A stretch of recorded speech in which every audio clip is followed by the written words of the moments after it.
And Mike Damergis along with Anthony Carlo for the Sports Sit-Down edition number 1 for the fall 2017. And Anthony, we're about to kick off the NFL season. The Giants are looking good. A lot of hope. The Jets, not so much. But I want to start with the New York Yankees. I cannot take another game of them blowing saves. I cannot take Betances blowing a save. I don't know what they're going to do with Chapman. The Yankees have thrown this season away so far. Mike, it's a pleasure to be back, first of all. Be in your presence. Always a pleasure. Right. Number one, listen, the Yankees haven't had a combination in that bullpen to win a World Series in years, and we know that. And it's amazing seeing the talent they have between Dellin Betances and Aroldis Chapman that they can't put together a win when it gets to that bullpen.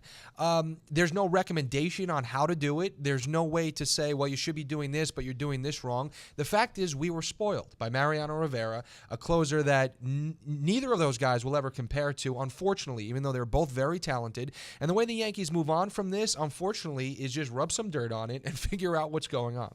Well, the thing about Chapman is, Cashman gave him all that money, and he's doesn't have any movement on the ball. He's got the velocity, but there's no movement on the ball. And Betances, as long as he's a setup man, he's okay. It just seems he can't close things out.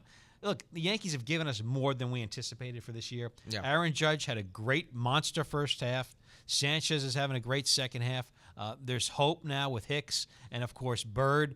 And you want to see some changes in the offseason as well. You got to get a third baseman in there. Castro's returned, and we got production from him.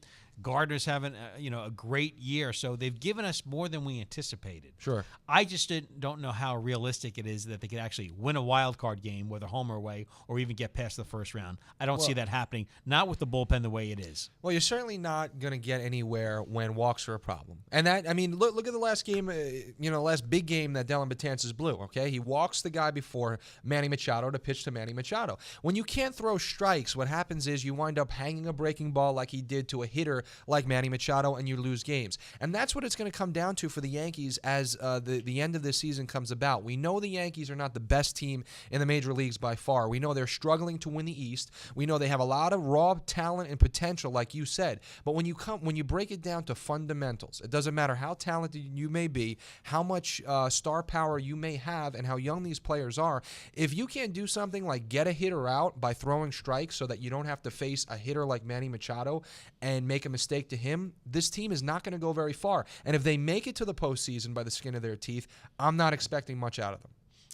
And I think once the offseason comes, and we'll move on to the Jets and Giants after this, they got to make a splash in the offseason as far as a big free agent. They got to get a stud pitcher, and they got to get a stud outfielder or infielder as well, too. You got to make the sign. If Machado's out there, you got to move him. Absolutely. Whatever pitcher is out there, you got to make a move on him and sign him. They need to spend some money, and obviously they're not going to give the big contracts like they gave to A-Rod and Sabathia. You're not going to see seven-year contracts anymore. Everything's going to be more of a 5-year kind of deal. We knew this year wasn't the Yankees' year to win the World Series. We knew next year. Yeah, but you get a little bit. You get a little bit of sugar, and you want to go for it. It wasn't necessarily they were going to win in '96, and they did. You're talking to a guy here who's been following this team every year, and on the edge of my seat, every time they give me a little bit of hope, like they did this year, all of a sudden I get my mindset back into my old Yankee mindset when I just expected them to win the World Series whenever they showed you a little bit of success. But really, they've exceeded expectations. We knew that this year wasn't going to be a World Series year. We knew it was up for grabs if it was even going to be a successful year. And the fact that they've done this well so far is just a sign of things to come.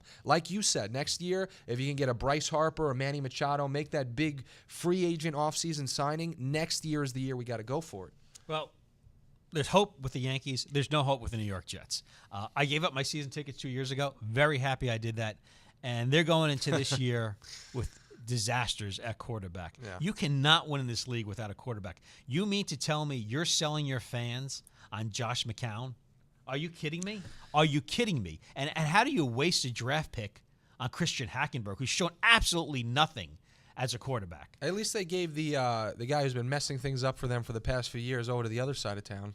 Geno Smith. Geno Smith. And there you go. Hey, Giants, this was our number one pick. This is John Idzik at its best. Take him, Geno Smith. I'm just confused as to why the Giants would even entertain that. But anyway, talking about the Jets, I mean, this is something that, it doesn't come as a huge surprise to me. And it shouldn't, as you being a Jets fan, I don't think it should either. The fact that this organization, this front office, doesn't seem like their heart is in it. Anthony, these are supposed to be the best football minds there is, and they're going in there. Mind versus heart. Where's the this heart? At quarterback? That's what I'm saying. You're selling us on the last 3 years now with McCown, and then 2 years before that on who am I thinking? I'm sorry, Ryan Fitzpatrick, and then before that Geno Smith, and before that Mark Sanchez. These are not quarterbacks. Well, these are not quarterbacks that are going to lead you to the promised land. Here's my question to you: if you're the Jets front office, okay, if you were these brilliant minds, as you mentioned, that are supposed to put together a winning chemistry for a football team, who would you have gone for at quarterback? What were your options? I mean, would you have drafted better? Would you have gone out and got another B-lister instead of Josh McCown? I mean, where were you going to go? That's what I'm saying. If you're the Jets front office, listen. This is what they do. They have teams of scouts out there. You're going to tell me they couldn't have picked somebody that was better than what these guys are? Yeah, come on. That, or you make some kind of deal and you move up in the draft. They've had enough pieces on the defensive line where teams are dying to have defensive line stuffers, defensive pass rushers. They've had cornerbacks through the years. You make the moves what you have to move up in the draft. Then you cannot win in this league with Mark Sanchez or Josh McCown at quarterback. No, I agree, and that, but it's been this type of tale of the tape for the Jets. I mean, every year it always comes back to the same thing.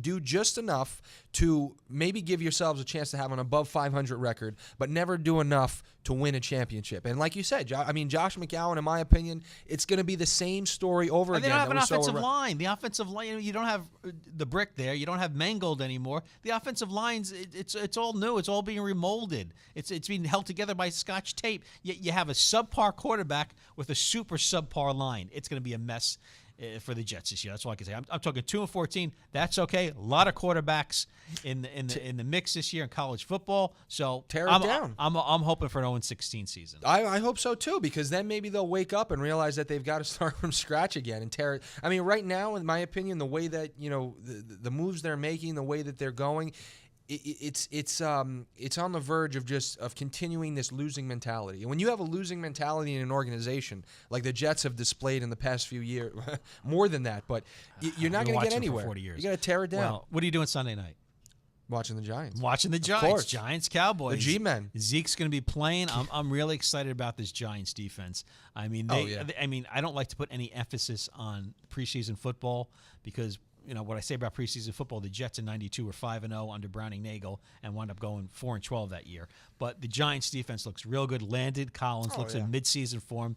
Jason Pierre-Paul looks like he's back to his old self. This Giants defense had a great year last year. You got Snacks Harrison in the middle.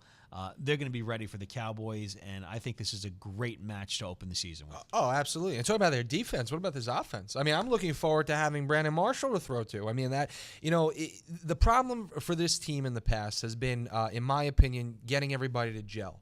I mean, they've had talent before. They've had players before. And a big problem has always been getting ODB, that other guy, to get the ball to. They tried to bring back Victor Cruz last year. That was unsuccessful. Now maybe Brandon Marshall can sort of, mix with some of this younger talent that the Giants have in their receiving core and really put together a potent offense that can't be stopped. But I agree with you. The defense is really where to look because, as we know, when the Giants have been successful in the past and won Super Bowls, what did it come down upon? Well, their defense. Manning's going to have to really rely on his experience because the offensive line is not what it was the Super Bowl years, but it's not bad.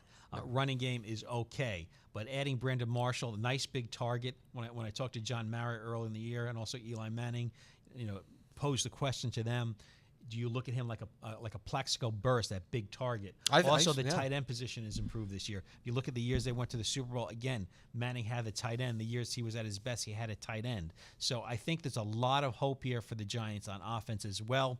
He's got more opportunities, more targets this year that he's had in the past, and the defense is basically playing lights out from what we've seen in the preseason and falling back to last year. Absolutely. And this is the time. I mean, Eli Manning's not going to be here forever. I think that he's one of these quarterbacks that is aging gracefully, even though and it's really just the Cowboys in the NFC they have to worry about. Oh, absolutely. Yeah. So, the Cowboys are going to lose Zeke for probably 6 games. Right. So this is the time. This is the year, in my opinion, for the Giants to strike. Okay, you've got Eli Manning for at least, I believe, a couple of more solid years, and that's all you need is a game manager who can come up with some big plays, which we know Eli can certainly do, especially down the stretch. So I think this year they have the combination, the potential. We saw them getting towards it in the past couple of years to get back to the Super Bowl. I really think this year, as you mentioned, with this defense, adding Brandon Marshall to the mix, as long as he can stay healthy and protecting Eli Manning, I mean, come up with a reason why they can't win the Super Bowl right now. I can't think of one. Well, maybe a couple of playoff wins, but they got to get that home field advantage too. They don't want to be going to Green Bay or Detroit or anywhere else, as far as I'm concerned. As far as once the playoffs start, having home field advantage always helps. Even though the years they went to the Super Bowl, they pretty much did it on the road.